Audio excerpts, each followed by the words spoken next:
Welcome to Sweet Life Beat Life. We hope this video helps. In this video, I will explain how to make ashwagandha powder. First, you'll need to gather your ashwagandha roots. Ensure they are fresh and healthy, ideally from a trusted source. Once you have your roots, it's crucial to clean them meticulously. Wash them under cool, running water, scrubbing gently to remove all soil and any impurities.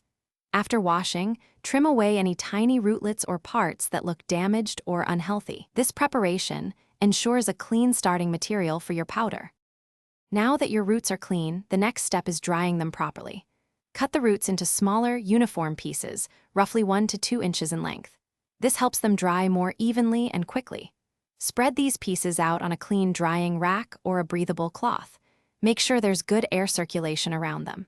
Let them air dry for several days or even up to a week until they are completely brittle and snap cleanly when bent. This thorough drying is essential for preventing mold.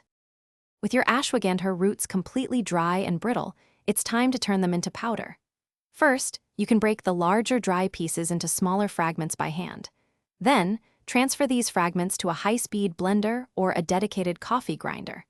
Process them in small batches to avoid overheating the machine and to ensure a very fine, consistent powder. Continue grinding until you achieve the desired smooth texture, similar to a fine flour. This step requires patience for the best results.